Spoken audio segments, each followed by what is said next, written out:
என்ன time period ஆச்சு உங்களுக்கு இந்த வெயிட் லூஸ் பண்ணுறதுக்கு? எத்தனை கிலோஸ் லூஸ் பண்ணியிருக்கீங்க? ஏன்னா அதெல்லாம் செக் பண்ண மாட்டேன் சார். என்ன செக் பண்ண டிப்ரெஸ் பண்ணும் சார். அதனால் யார் நாகராஜா? இந்த மாதிரிலாம் கேள்வி ஒன்றால் மட்டும் தான்டா கேட்க முடியும். வருஷத்துக்கு 3 படமாவது பண்ண வேணாமா? பண்ணால் ஏன் பண்ணுறேன்னு கேட்குறீங்க ப்ரோ. பண்ணேன்னா இந்த ப்ரெஸ் மீட்டுக்கு வரும்போது நீங்கள் எங்கே பார்க்குறீங்கன்னே தெரியல. வேலை மிஸ்கினுக்கு போட்டியாக வந்துட்டு கிளாஸ் போடுறதுக்கு ஆரம்பிச்சிருக்கீங்க. ஏன்னா அவரோட ட்ரெயின் படத்துக்கு மிஸ்கின் சாருக்கு போட்டியாக போடுறதும் நான் டேரக்டர் தான் சார் ஆகணும். கண்டிப்பாக கண்ணாடி போட்டால் மிஸ்கின் ஆக முடியாது சார். அதனால் மகாராஜா பண்ணியிருக்கீங்க. கலெக்ஷனும் 100 கோடிக்கு மேலே, தரம் வயசும் அவ்வளோ பெரிய இது.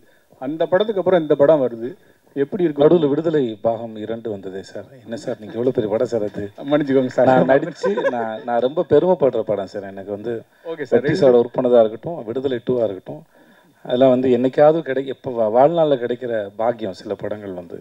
ஸோ அதனால் அது எப்படி ரொம்ப நன்றி. சொல்லுங்கள் சார். ஓகே சார், இந்த 2 வெற்றி படத்துக்கு அப்புறம் வரக்கூடிய படம் எப்படி இருக்கு மனநிலை? சார் இது ஒரு நல்ல ஒரு கமர்ஷியல் என்டர்டெய்னர் சார். அந்த படம் ஜாலியாக இருக்கும். வந்து சிரிச்சிட்டே இருக்கலாம். ஆக்ஷன் இருக்குது, ரொமான்ஸ் இருக்குது. எல்லா நாளும் சாதாரணமாக தொடங்குறதில்ல. சில நாள் உங்கள் மேலே ஏதாவது ஒரு சேலஞ்சை வைக்கும். அது அந்த மாதிரி ஒருத்தவங்க திடீர்னு ஒரு நாள் வந்து ஏதோ ஒரு சேலஞ்சை வச்சு அவனை திருப்பி போடுது. சில சமயம் பொறுத்து போயிடுவோம். சில சமயம் நமக்கு பொங்கி எழணும்னு தோணும். சரி ஓகே, எவ்வளோ நாள்லாம் பொறுத்து பொங்கி எழலாம்னு தோணும். அது அந்த மாதிரி எவனோ ஒருத்தனுடைய ஒரு ரியாக்ஷன் கூட வச்சுக்கோங்களேன். அதுக்கப்புறம் நடக்கிறது தான் கதை. அது சேது, வாழ்த்துக்கள். ரொம்ப நல்லா இருக்கு. நன்றி சார், நன்றி சார். அண்ட் உங்களுடைய ஃபிட்னஸ் வந்து ரொம்ப இம்ப்ரூவ் ஆயிருக்கு. அவர் வந்து சொல்லும் போதும் சொன்னார் ரொம்ப டிசிப்ளின்டா வந்து ஒர்க் அவுட் பண்ணீங்கன்னு. டிப்ஸ் ஷேர் பண்ணுவீங்களா ப்ளீஸ்? வெயிட் லாஸுக்கு, ஃபிட்னஸுக்கு என்னென்ன பண்ணீங்க அப்படிங்கிறத பற்றி கொஞ்சம் டீட்டெயிலாக சொல்லுங்களேன் சார். ஆக்சுவலாக ஒர்க் அவுட் பண்ணேன் சார். அப்புறம் ஆமாம் ஜிம் போனேன். ஆமாம் சார். யார் மேலே சார் சத்தியம் பண்ணணும்? இல்லை சார், நிறைய வெயிட் லாஸ் இருக்குது, அது பார்த்த உடனே தெரிஞ்சது சார். ஆமாம் சார். ஆனாலுமே எப்படின்னா சில சாப்பாடு எனக்கு ஒத்துக்கலை. அதனால் வந்து அது வேணான்னு சொல்லி தவிர்க்கிற முயற்சி பண்ணுவேன். ஒரு 70% ஜெயிச்சிருவேன் முயற்சியில். 30% தோற்று போகும்போது சாப்பிட்டுருவான் சார். இவ்வளோ தான் சார், வேறு ஒன்றும் இல்லை சார். என்ன டைம் பீரியட் ஆச்சு உங்களுக்கு இந்த வெயிட் லூஸ் பண்ணுறதுக்கு? எத்தனை கிலோஸ் லூஸ் பண்ணியிருக்கீங்க? ஏன்னா அதெல்லாம் செக் பண்ண மாட்டேன் சார். என்ன செக் பண்ண டிப்ரெஸ் பண்ணும் சார். அதனால் அது சார் ஏன்னா பார்க்குறதுக்கு நமக்கு கேரி பண்ண முடியுதான்னு பார்க்குறதோட சரி சார். மற்றபடி நடுவில் திரும்பி இன்க்ரீஸ் ஆச்சு, குறைஞ்சிது தெரியல, ஸ்டேபிளாலாம் எனக்கு இருந்ததில்லை. இப்போ தான் வந்து சில விஷயம் ஏதோ புரியுது. அதாவது என்னென்னா நம்மளாக தெரிஞ்சுக்கிறதுன்னு ஒன்று இருக்குது, பட் சயின்ஸ் என்ன சொல்லுதுன்னு இருக்குது. ஸோ சயின்ஸ் என்ன சொல்லுதுன்னு கேட்டு தெரிஞ்சுக்கிட்டு சில விஷயங்களை பண்ணுறேன், அவ்வளோதான். அதாவது சயின்ஸ் என்ன சொல்லுதுன்னா முதல்ல வந்து இதெல்லாம் தவிர்க்கலாம், பண்ணலாம் அப்படின்றது. அப்படி இல்லை, ஒரு உடம்பும் ஒரு தனி உடம்பு தான். அதனால் அதுக்கு என்ன தேவையோ அதை தான் எடுத்துக்கணும் அப்படின்னு சொல்லும்போது அது கொஞ்சம் ட்ரை பண்ணி பார்க்குறேன் சார். ஸோ வேறு ஒன்றும் இல்லை சார். பண்ணீங்க கார்ட்ஸ் ஏதாவது ரியல் லைஃப்பில் விளையாடுவீங்களா? சொல்லுங்கள். ரம்மி விளையாடுவேன். மற்றபடி அங்கே இருக்க கார்ட்ஸ் எனக்கு அது விளையாட தெரியாது. எனக்கு தெரியாது. தெரியல. ரம்மி டெய்லி விளையாண்டு ப்ராக்டிஸ் பண்ணி. Music director sir.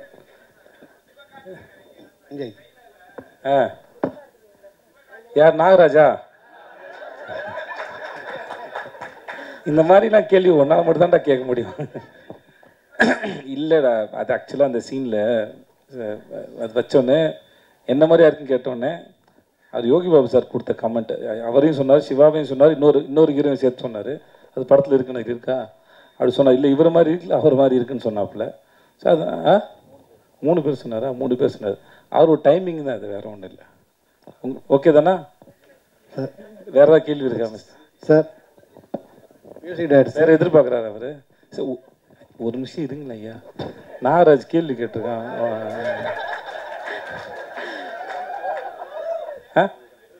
அப்புறம் யோசிச்சுட்டு வரியா? ஓகே. என்ன சார் கேள்வி இங்கே ஒரு கேள்வி வந்துருச்சு சார்.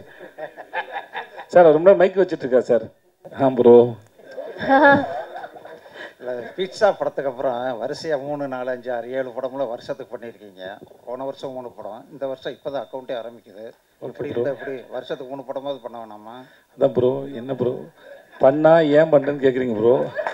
பண்ணேன்னா ஏன் பண்ணலன்னு கேட்குறீங்க ப்ரோ? நான் என்ன பண்ணிட்டேன் ப்ரோ சொல்லுங்கள் ப்ரோ. கேட்க மாட்டேங்க ப்ரோ. இதுக்கு மேலே யோசிச்சு பாருங்க ப்ரோ. லிஸ்ட்லாம் எழுதி போட்டு நீங்கள் தான் எல்லோரும் சாட்சி இல்லை? எல்லோரும் சாட்சி. அதனால் வந்து அந்த பண்ணதுக்கு நான் காரணம் இல்லை, பண்ணாமல் போகிறதுக்கு நான் காரணம் இல்லை. ஏன்னா சில சமயம் சில படங்களை பண்ணியிருப்போம். இப்போ முன்னாடி சொன்ன பதில் தான் அது. என்னென்னா அந்த படங்கள் ரிலீஸ் வந்து நம்ம இப்போ இன்றைக்கி இந்த படம் ரிலீஸ் ஆகுதுன்னா இதை நானாக ஃபிக்ஸ் பண்ணுறேன், இல்லை என் ப்ரொடக்ஷன் கம்பெனி தான் ஃபிக்ஸ் பண்ணுது. ஸோ சில படங்களை வந்து அவங்க நல்ல நாள் பார்க்குறது இல்லை தள்ளி போட்டதுங்களும் அவங்களோட சாய்ஸ். அது அப்படி தேங்கி வரும்போது அது மொத்தமாக தெரிஞ்சிருக்கும், அப்படி தானே ஒழிய. மற்றபடி நான் வழக்கமாக என்னுடைய வேலைகளை செஞ்சுக்கிட்டு தான் இருக்கிறேன். ரிலீஸை வந்து ப்ரொடக்ஷன்ஸ் பிளான் பண்ணுறாங்க, அவ்வளோதான், வேறு ஒன்றும் இல்லை. நத்திங். Okay bro.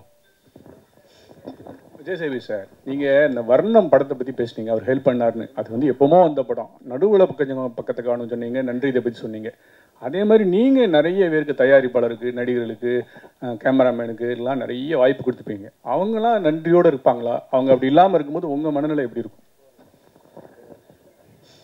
ரொம்ப நாள் முன்னாடி ஒரு இன்டர்வியூவில் எனக்கு கேள்வி கேட்டாங்க, மற்றவங்க நம்மளை யூஸ் பண்ணிக்கும்போது நீங்கள் என்ன நினைக்கிறீங்க கேட்டாங்க. சரியாக தெரிஞ்சால் நல்லா யூஸ் பண்ண முடியும் என்ன அப்படின்னு சொல்லியிருந்தேன்.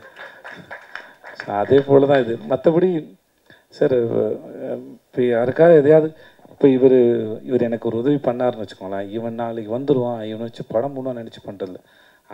அந்த நேரத்தில் தன்னுடைய தொழிலுக்கு சரின்னு எதையோ அதை அவர் செஞ்சார் ஒழிய இவனுக்கு வாய்ப்பு தரணுங்கிறதுக்கு அவர் அது பண்ணல. ஆனால் அந்த பலனை அடைஞ்சவன் நான், என்கிட்ட நன்றி விசுவாசம் இருக்குது. நான் அதை திருப்பி செலுத்துவதற்கு காலம் எனக்கு ஒரு சந்தர்ப்பம் வழங்குது. அதுவும் நான் சும்மா ஓகே எது வேணால் பண்ணலாம் ஆறுமுகத்தோடுன்னு பண்ணல. என் தொழிலுக்கு சரின்னு படுற இந்த கதை நல்லா இருக்குது, இது சரியாக பண்ணுவான்னு நினச்சி.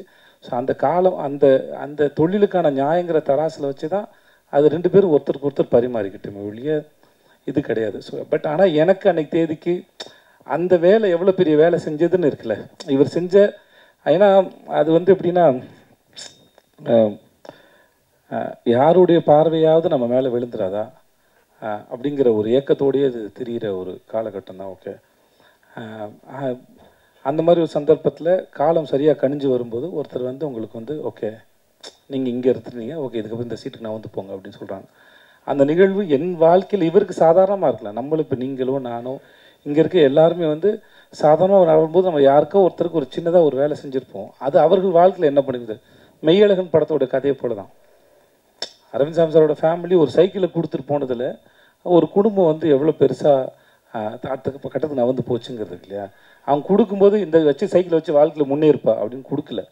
பட் அந்த சைக்கிளை வச்சுட்டு அந்த குடும்பம் எப்படி முன்னேறினாங்கிறது அவங்களுடைய தனிப்பட்ட உழைப்பு தான் காரணம். அதே போல் தான் பெறுகிற உதவியோ இல்லை இந்த மாதிரி செயல்னால கிடைக்கிறத வச்சு நம்ம எப்படி வரோங்கிறது தான் இருக்குது. பட் இருந்தாலும் ஸ்டில் எனக்கு இன்னமும் அது இருக்குது, அது உள்ளே இருக்குது. அது இன்னமும் என்னை வந்து அதான் சொன்ன உயிர்ப்போடு இருக்க வைக்குது அது. ஸோ அதுக்கு என்றைக்குமே நன்றி கடன் பட்டிருக்குன்னு சொல்லுவேன். இது வரைக்கும் எந்த ப்ரெஸ் மீட்லேயும் எப்போவுமே கண்ணாடி போட்டு நாங்கள் பார்க்கவே இல்லை உங்களை. இந்த ப்ரெஸ் மீட்டுக்கு வந்து இல்லை இந்த ப்ரெஸ் மீட்டுக்கு வரும்போது நீங்கள் எங்கே பார்க்குறீங்கன்னே தெரியல. கண்ணு தெரியும், கண்ணாடி பாருங்க, என் கண்ணு நல்லாவே. ஒருவேளை மிஸ்கினுக்கு போட்டியாக வந்துட்டு கிளாஸ் போடுறதுக்கு ஆரம்பிச்சிருக்கீங்க. ஏன்னா அவரோட ட்ரெயின் படத்துக்கு மிஸ்கின் சாருக்கு போட்டியாக போடுறதும் நான் டேரக்டர் தான் சார் ஆகணும். கண்டிப்பாக கண்ணாடி போட்டால் மிஸ்கின் ஆக முடியாது சார். அதனால் அவரோட வேலை செஞ்சுருக்கேன். மிஸ்கின் அவர்களுடைய மூளை எப்படி இயங்குன்னு எனக்கு நல்லா தெரியும் சார். எனக்கு வந்து இந்த நான் ஷோ பண்ணல சார், 8 மணி நேரம் 10 மணி நேரம் ஷோவில் நிற்கும்போது என் கண் வந்து ட்ரை ஆகிடுச்சு சார். அப்புறம் வந்து அதனால் இது என்ன சொல்லுவாங்க, ஐயோ ஹைட்ராப்ஸ், அது இன்னும் பேர் சொல்லுவாங்கடா, லூப்ரிகன்ஸ் தேவைன்னு சொல்லுவாங்க. அதனால் அது போட வேண்டியதாக இருந்தது. இப்போயும் ப்ரெஸ்க்கு வரும்போது ரொம்ப நேரம் படுறதுனால சீக்கிரம் ட்ரை ஆகிடுது. அதனால தான் சார், வேறு மற்றபடி என் கண்ணு நல்லாவே இருக்குது சார். நல்லா இருக்குது சார். மிஸ்கின் சாருக்கு போட்டியாக எப்போ சார் டைரக்டர் ஆக போகிறீங்க? எந்த வருஷம் சார்? நான் போட்டி போடுறதா ஏங்க சார் மிஸ்கின் சாரோட போட்டி போடணும்? நீங்கள் சொல்லுங்கள் சார். எனக்கு தான் தெரியுமே, அந்த மனுஷன் வீட்டுக்கு போங்க சார். அவர் புத்தகத்து மேலே தூங்குறாரோ படுக்கையில் படுத்து தூங்குறான்னு தெரியுது. அவ்வளோ படிக்கிற ஒரு ஆள். நீங்கள் அவர்கிட்ட போய் எந்த விஷயம் வேணா கேளுங்க, யார் வேணா கேளுங்க. ரொம்ப ஆத்மார்த்தமாக சொல்லி கொடுக்க ஒரு மனுஷன், மறக்க தெரியாது அவருக்கு. ஸோ எனக்கு அவரோட சிந்தனையும் சரி, ரொம்ப சின்சியராக, ரொம்ப ஆழமாக, ரொம்ப நேர்மையாக படம் பண்ணக்கூடிய மனுஷன். நான் இதுக்கு அவரோட போட்டி போடுவேன். ரசிகனாக இருந்துட்டு போயிடுறேனே, அவருக்கு ஒரு சகோதரனாக இருக்கேன், தம்பியாக இருக்கிறேன், என்னை கண்ணம்மான்னு செல்லமாக கூப்பிடுவாப்பில்ல. ஸோ அப்படியே இருந்துட்டு போகிறேன். நான் இதுக்கு அவரோட போட்டி போடணும். நாளைக்கு நான் படம் பண்ணாலும் அவர் என்னை வந்து ரசித்து கண்ணம்மான்னு என்னை முதல்ல பார்த்து கொண்டாடக்கூடிய ஒரு மனுஷன். கடைசி விசாரணை ஒரு படத்தை பார்த்து அவருக்கு என்ன சார் இருக்குது, விசாரணை ஒரு படத்துக்கு அவர் ஏன் சார் சமுத்திரகனி சார் சொன்னார்ல, அவர் நிஜமாகவே சினிமாவை அவ்வளோ உண்மையாக ரொம்ப நேர்மையாக நேசிக்கூடிய ஒரு மனுஷன். அவர் பேசுறது முன்ன பின்ன புரிஞ்சிக்கப்படலாம் மொழியே. அவர்கிட்ட அந்த மாதிரியான எந்த விதமான யாரையும் இறக்கி பேசணுங்கிற எண்ணமே இருக்காது. ஏன்னா தன்னுடைய படம் இப்போ இங்கே வரோம், இன்றைக்கி உட்காந்து பேசணும்னா என்னென்னா எங்களுடைய படம் ரிலீஸ் ஆகுது, நீங்கள் தான் எங்களுடைய படத்தை கொண்டு போய் மக்கள்கிட்ட கொண்டு போய் சேர்க்க முடியும், கொண்டு போய் சேர்க்க வேண்டிய வேலை இருக்குது. நாங்கள் பேசுகிறோம். சம்மந்தமில்லாத வேற ஒருத்தர் படத்தை இங்கேருந்து போய் மணிகண்டன் போய் பார்த்து உட்காந்து சந்திச்சு அதை பேசி படம் பார்த்து ஒரு வீடியோ எடுத்து போட வேண்டிய அவசியம் அவருக்கு என்ன இருக்க போகுது? அற்புதமான மனிதர் நான் சந்திச்சதில்ல. 10 அசிஸ்டண்ட்டை மேடையில் நிறுத்துனீங்க. இப்போல்லாம் 4 அசிஸ்டன்ட் வச்சுருந்தாலே 2 லேடி அசிஸ்டன்ட் வச்சுக்கிறாங்க நம்ம டைரக்டருங்க. நீங்கள் ஏன் பெண்களுக்கு முக்கியத்துவம் கொடுக்கலையா? திரும்பி நீங்கள் தான் ப்ரொடியூசரும் கூட. இல்லை சார், யாரும் இல்லை சார், ஓடிட்டாங்க. நான் கொஞ்சம் டார்ச்சர் பண்ணுறேன்னு சொல்லிட்டு பசங்கன்னா கொஞ்சம் தாங்குறாங்க சார். அது அவங்க ஒரு 2-3 பேர் இருந்தாங்க. அதுக்கப்புறம் அவங்க ரொம்ப நான் ரொம்ப வேலை வாங்குறேன், ரொம்ப இது பண்ணுறேன்னு சொல்லிட்டு போயிட்டாங்க சார். படம் தான் வேற எந்த சார்.